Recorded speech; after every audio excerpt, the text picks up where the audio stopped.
Emergency है, एकदम तड़प रहे हो। जिसके पीछे कोई नहीं है उसको बीएमसी से सुविधा नहीं मिलती है। चार आदमी एकदम तड़प रहा था, बेहाल था। वो अंदर कैसे भी तड़पते तड़पते अंदर डॉक्टर के पास पहुंच गया था। फिर भी उधर से उन लोग डांट के उसको भगा रहे थे, वो नहीं भागा तो उसको 3 गार्ड मिलके पकड़ के घसीट के लाए, बाहर फेंक दिए। आम इंसान अगर मरता है डॉक्टर की वजह से तो क्या डॉक्टर के ऊपर एफआईआर होगी? हॉस्पिटल के कर्मचारियों ने जो उसके साथ विहेव किया है उसको यहाँ तक घसीटा गया, अंदर से घसीट के बाहर किया गया था।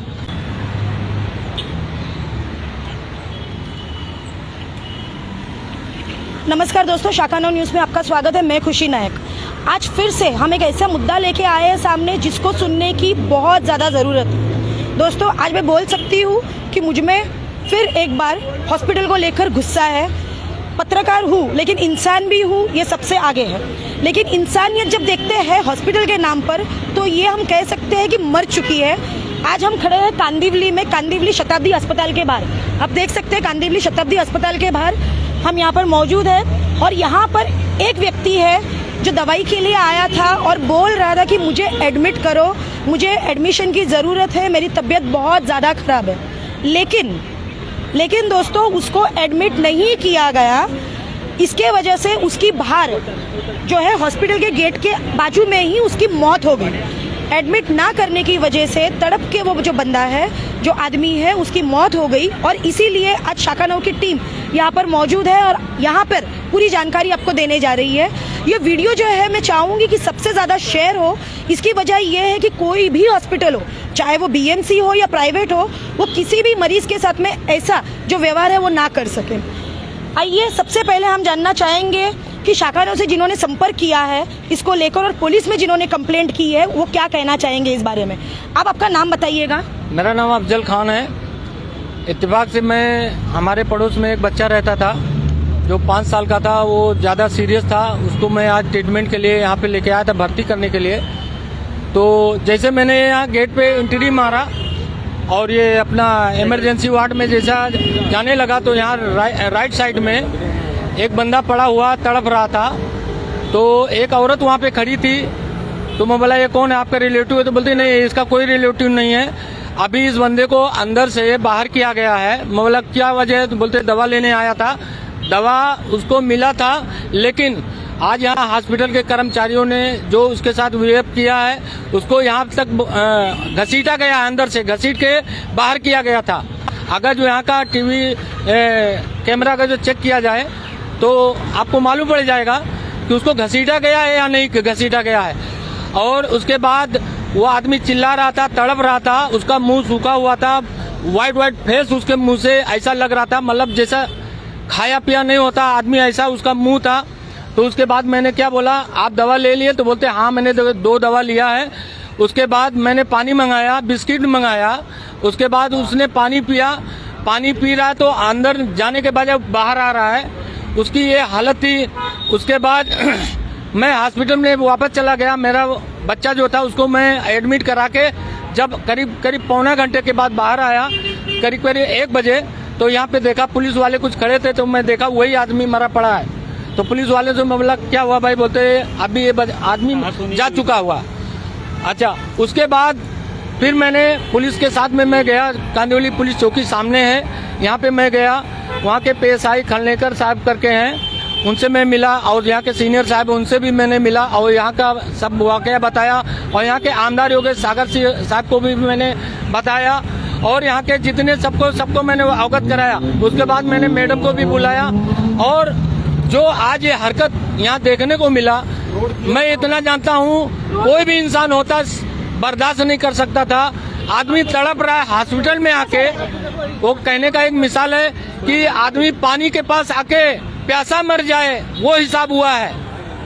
ठीक है, आप उस बंदे को पहचानते थे, आदमी को पहचानते थे? मैं बिल्कुल नहीं पहचानता था। ठीक, मेरी एक इंसानियत थी जो वहाँ पे मैंने खड़ा हुआ। ऐसे पता चला है कल उनको आप रात को लेके आए थे, तो आप आपका नाम बताइए और कल क्या हुआ था ये बताइए। कल उनके शरीर में दर्द था, जो यहाँ पे थोड़ा सूजन आ गया था। बोले कि मेरे को दर्द हो रहा है। फिर मैं बोले मेरे को दवा ले आओ। मैं आया लेके हॉस्पिटल से दवा लिया, ले गए। बोले कि ऐसा सर क्या हुआ? तो बोले कि ऐसा है, मेरे एक्सरे करना पड़ेगा, कल दिन में आना। बोले कितने बजे? 10 बजे के बाद। मेरे पास से 10 बजे के बाद रिक्शा में बैठ के आए हैं और उसके बाद यहाँ आया तो उनका अंतकाल हो गया। आपका नाम? धनंजय। उनका नाम क्या था? गिरधारी। पूरा नाम? गिरधारी जायसवाल। गिरधारी जायसवाल। आपने ये सुना कि कल रात को ये उनको लेके आए थे, आज सुबह ये नहीं थे उनके साथ में, आज सुबह वो अकेले आए थे क्योंकि उनको ज्यादा तकलीफ हो रही थी, इसलिए शायद वो किसी को बुला नहीं पाए और वो खुद चले आए। अब मैं जानना चाहूंगी यहाँ पर जो लोग हैं उनके साथ के ही है ये सब जो लोग हैं अभी आए हैं, ये नहीं है कि वो उनके पीछे कोई नहीं था, बोल सकते हैं कि परिवार वाले यहाँ पर मौजूद नहीं थे, लेकिन हाँ आस पड़ोस के जो लोग थे वो यहाँ पर मौजूद थे। तो आइए हम जानना चाहेंगे इनसे, आपका नाम बताइए। मेरा नाम विशाल दुबे है। मेरा नाम विशाल दुबे है। जाने दीजिए बस। हाँ बोलिए बोलिए। मेरा नाम विशाल दुबे है और मैं वही फ्रूट मार्केट में ही मेरा दुकान है। वो मेरे दुकान पे हमेशा आते जाते थे। ये 10 दिन से वो नहीं आ रहे थे और आज मुझे इनके कृष्णा जी की वजह से मुझे मालूम पड़ा कि उनका देहांत हो गया है, इसीलिए हम लोग सब यहाँ पे इकट्ठा हुए हैं। आपके पास आते थे, कैसे व्यक्ति थे वो? व्यक्ति वो अच्छे थे, हमेशा व्यवहारिक थे, पैसा रोकड़ा दे के माल लेते थे, कभी उधारी नहीं लेते थे, या उधारी कभी लिए तो पैसा तुरंत वापस कर दिया करते थे। दिल के सच्चे और अच्छे इंसान थे। आप में से कोई मुझे बता पाएगा कि उनके परिवार में कितने लोग थे? क्योंकि मैंने जो सुना है अभी वो मुझे पता चला है कि उनके पास बेटा नहीं लेकिन 6 बेटियां थी।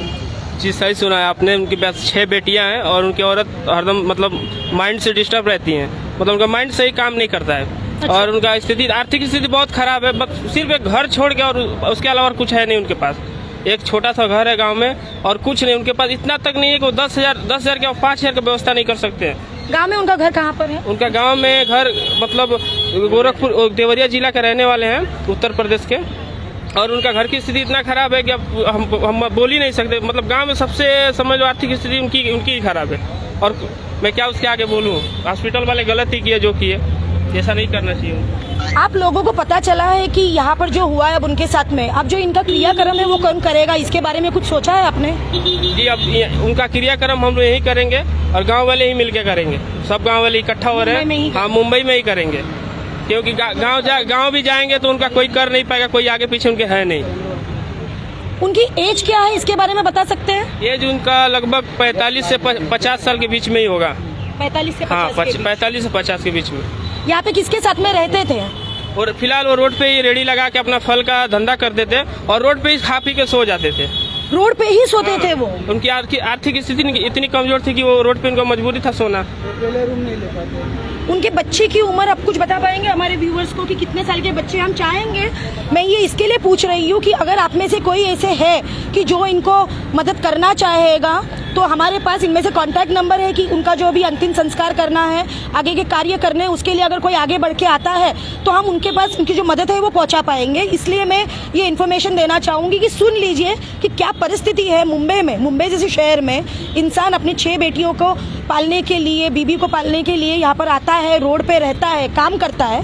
यूपी से आते हैं, जब ऐसे कुछ विवाद होते हैं तो बोलते हैं भैया आ गए, लेकिन यही देख सकते हैं कि जो ये लोग हैं कि कितनी मेहनत कर रहे हैं यहाँ पर आकर अपने परिवार को मुंबई शहर में पालने के लिए, और उसके बाद मुंबई में ही अस्पताल में उनको अंदर नहीं लिया जाता है, एडमिट नहीं किया जाता है और तड़पते तड़पते उनकी मौत हो जाती है।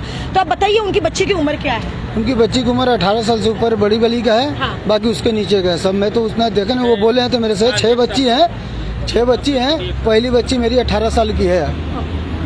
पहली बच्ची आप बोल रहे? पहली बच्ची उनकी 18 साल की है और सबसे छोटी बच्ची जो है वो लगभग हमको लगता है 8 महीना नहीं तो 1 साल की ही होगी, उससे ज्यादा उनका एज नहीं होगा। और 6 बच्चियां हैं और बच्चियां अब अपने बाप नहीं रहेगा तो बच्चियां कैसे रहेंगे, आप लोग को पता ही है। आप लोगों को कुछ पता है उनकी ट्रीटमेंट इसके पहले कभी कुछ हुई थी उनको, ऐसे कुछ दिक्कत पहले? नहीं, ऐसे तो पहले कोई दिक्कत नहीं था उनको। इसके पहले कोई दिक्कत नहीं था, वो रोज आते थे। कभी उन्होंने बताया भी नहीं हमको। अब आपको क्या लगता है हॉस्पिटल ने जो किया है या हॉस्पिटल में ये जो हुआ है उसके बारे में आप क्या कहना चाहेंगे? ऐसा तो नहीं होना चाहिए, हॉस्पिटल में जो किया बहुत गलत किया है, ऐसा कभी किसी के साथ नहीं करना चाहिए। अगर ऐसा किया तो उन लोगों के भी साथ कभी हो सकता है, भगवान उन लोगों के साथ करेंगे ऐसा।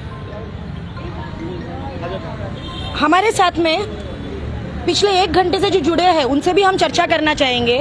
आप मुझे ये बताइए, आपका नाम बताइए और आपको क्या लगता है ये हॉस्पिटल में जो हुआ है आज ये क्यों हुआ? क्योंकि आप थे वहाँ पर मौजूद, आप पुलिस स्टेशन में गए हो, आपने कंप्लेंट लिखाई है, आप उस बंदे को पहचानते तक नहीं थे, उसके लिए आप खड़े रहे हो।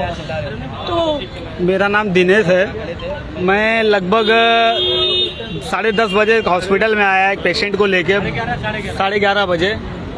छोटा बच्चा था 6 साल का, काफ़ी सीरियस था। तो मैं उसको लेके गया कैजुअल्टी में। जैसी कैजुअल्टी के लिए मैंने गेट से राइट मारा तो देखा बाहर एक आदमी तड़प के, मतलब नीचे लेट के तड़प रहा है। तो मैंने अपने बच्चे को, जो पेशेंट साथ में लाया था, उसको छोड़ के मैंने उसके पास गया। मैंने पूछा भाई क्या हुआ। वो बाकायदा उन्होंने मेरे से बात किया कि मैं ऐसा ऐसा है। उन्होंने बोला कि मुझे घर जाना है, मुझे कैसे भी करके रिक्शा रुकाओ, मैं चिक्कूवाड़ी में रहता हूँ, मुझे घर भेज दो, मुझे घर भेज दो करके ऐसा तड़प रहे थे। तो मैंने बोला हुआ क्या। नहीं बोलते मुझे घर जाना है, घर जाना। तो मैंने खुद उनका पेपर वगैरह चेक किया तो उनके ऊपर 2 मेडिसिन डॉक्टर ने शायद कुछ लिखा था, ऐसा था। तब तक एक कोई लेडीज अंदर से आई, उन्होंने बताया कि ये अंदर गए थे और उनको डॉक्टर को बोले दवाई देने के लिए। तो डॉक्टर ने उनको दवाई शायद नहीं दिया और बोला कि नहीं इनको कुछ नहीं है, जाओ कल आके ओपीडी में दिखाना, ये इमरजेंसी वार्ड है। और तो उन्होंने अंदर खूब चिल्लाया कि नहीं मुझे बहुत तकलीफ है, मुझे दवाई दो, मुझे एडमिट करो। तब उसके बाद में सिक्योरिटी वाले ने, डॉक्टर ने उनको बोला कि इसको बाहर करो। तो सिक्योरिटी बोलती यहाँ पे नाटक नहीं करने का, यहाँ पे चिल्लाने का नहीं तो डंडे से मारूंगा, चलो बाहर चलो। तभी भी वो बाहर नहीं जा रहे थे तो उन्होंने हाथ पकड़कर घसीटते हुए लाके यहाँ पे चौतरे के पास में छोड़ दिया। तो वहाँ पे वो लेटे हुए थे, गिरे हुए थे। जब उनसे वो लेडीज ने मुझे ऐसा सब बताया तब मैंने और अफजल भाई ने, हम दोनों जन ने उनको उठा के पीछे दीवार का टेका लगाया। उनसे पूछा कुछ खाओगे, तो ना कर रहे थे। लेकिन फिर भी मैंने बिस्किट लाया, पानी लाया, खिलाया। और डॉक्टर ने जो मेडिसिन लिखी थी पेपर पे देख के मैंने उनको मेडिसिन भी दी। उन्होंने खाए लेकिन उनके मुंह में जा नहीं रहा था, वो ऐसा पी रहे थे तो पानी सब गिर जा रहा था। बिस्किट तो थोड़ा खाए थे, पानी प्रॉपरली नहीं जा रहा था, थोड़ा थोड़ा जा रहा था, बाकी बाहर आ रहा था। तो मैं जो पेशेंट को साथ में लाया था वो घड़ी मुझे कॉल कर रहे थे। तो मैं वो वहाँ पे चला गया। मैं बोला कि आप कहीं मत जाओ, घर पे जाओगे कोई आपके पहचान का नहीं है तो यहीं बैठो, अगर कुछ होता है इनकेस तो ये हॉस्पिटल प्रशासन आपको देखेगी, घर पे जाके आप क्या करोगे। तो मैंने उनको इतना बता के फिर अंदर चला गया। मैं बोला पेशेंट को देख के आता हूँ। उनको बच्चे को मैं अंदर जाके सब पेपर बनवाया, एडमिट करवा के जब मैं बाहर आया तो देखा यहाँ पे कुछ लोग जमे थे, हॉस्पिटल के कर्मचारी थे, पुलिस थी, सिक्योरिटी थी। तो मैंने आया देखा तो आदमी मतलब एक्सपायर हो चुका है, ऐसा करके पड़ा हुआ था, एकदम बदन उदन अकड़ गया था, एक्सपायर हो गया। तो इतना मेरे को गुस्सा आया, मैंने उधर प्रशासन को भी बहुत चिल्लाया, सब कुछ किया। तब तक पुलिस ने बोली कि चलो आप थे यहाँ पे। मैं बोला हाँ साहब मैं था। तो मैं पुलिस चौकी में भी गया, साहब को मैंने पूरा यहाँ का वाकया बताया, सब वहाँ पे पंचनामा किए, लिखा है, सब कुछ हुआ। उन्होंने बाद में फिर वो पुलिस ने मेरे को बताया कि उनके कोई रिलेटिव आए हैं तो पेशेंट उसके साथ में, मतलब मुझे ये बताइए इस पे एफआईआर हुआ कि एनसी हुई। इसके ऊपर उन्होंने एनसी लिया है, एफआईआर नहीं ली है। एफआईआर नहीं लिया है। एनसी लेते समय आपको क्या बोला गया। मेरे को बोला गया सर, मेरे को बोला गया कि चलो आप आगे कुछ अगर आपकी जरूरत पड़ेगी तो हम बुलाएंगे। मेरे को उसको एक सिक्योरिटी वाले को यहाँ से वो लेके भी गए थे पुलिस ने। तो उनको वहाँ के सीनियर साहब ने बहुत फटकार भी लगाया, बोला अगर ऐसा कुछ हुआ जो इन्होंने बयान दिया है, अगर सीसीटीवी में ऐसा कुछ आया तो तुम्हारे ऊपर फिर खैर नहीं करके, ऐसा सीनियर साहब ने इनको, यहाँ के प्रशासन को ऐसा उन्होंने वार्निंग दिया है। और फिर हमको भी भेज दिए, बोले कि आगे। इसका मतलब अब सीसीटीवी फुटेज देखेगी पुलिस। हाँ पुलिस ने बोला सीसीटीवी फुटेज चेक करेगी।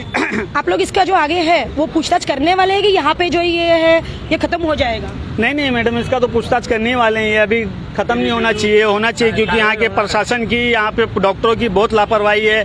यहाँ पे इनकेस अगर कुछ डॉक्टर को हो जाता है तो डॉक्टर मतलब उनके ऊपर रिलेटिव के ऊपर एफआईआर होता है, केस होता है। आज डॉक्टर की लापरवाही से पेशेंट की जान चली गई तो उसका क्या है।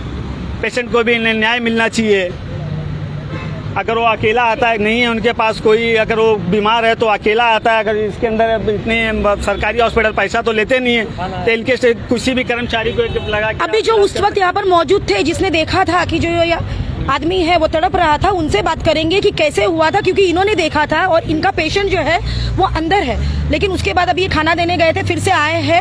ऐसे ही जब कोई लोग आगे आएंगे, बताएंगे, आगे बढ़ेंगे तो ही न्याय मिलेगा। अब आपका नाम बताइए और क्या हुआ था, आपने बताया वो बताइए। मेरा नाम मोहम्मद इरफान खान है। मैं अपने भतीजे को लाया था एडमिट करने। वो बेचारा आदमी एकदम तड़प रहा था, बेहाल था। वो अंदर कैसे भी तड़पते तड़पते अंदर डॉक्टर के पास पहुंच गया था। फिर भी उधर से उन लोग डांट के उसको भगा रहे थे, वो नहीं भागा। तो उसको 3 गार्ड मिलके पकड़ के घसीट के लाए, बाहर फेंक दिए।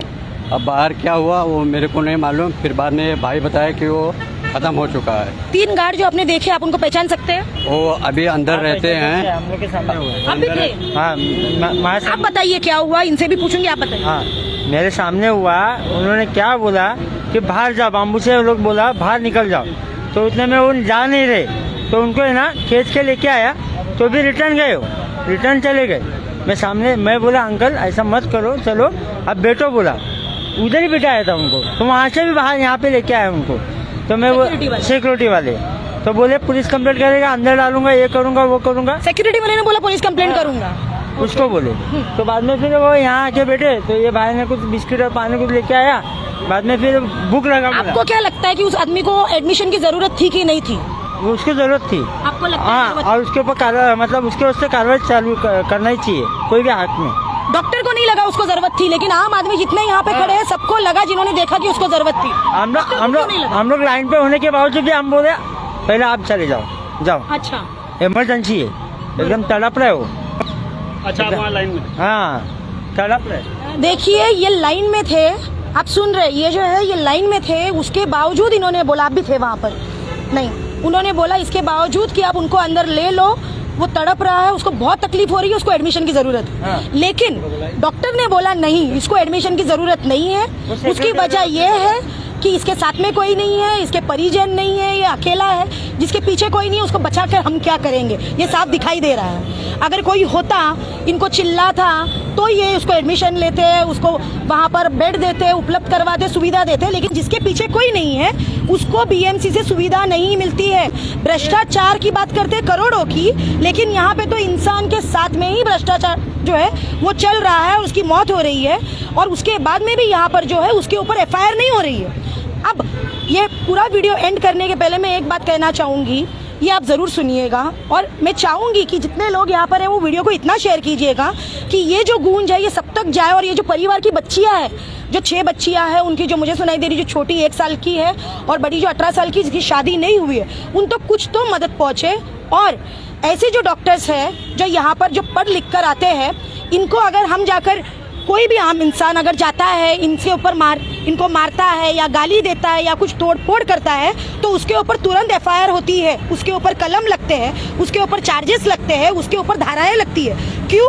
क्योंकि ये डॉक्टर्स लाखों खर्चा कर उस पद तक जाते हैं, और जब वो पुलिस स्टेशन में जाते हैं तो उनके पास एक पेपर होता है कि ये धाराएं लगने वाली है। लेकिन जब यही कंप्लेंट लेकर यहाँ पे जो अफजल भाई है, दिनेश भाई है, ये वहाँ पर पहुँचते हैं, तो इनको कहा जाता है आपको एनसी देंगे, सामने वाले को चिल्लाया जाता है कि अगले बार ऐसे कुछ करना नहीं, हम सीसीटीवी देख लेंगे। लेकिन क्या ये सच में सीसीटीवी देखेंगे?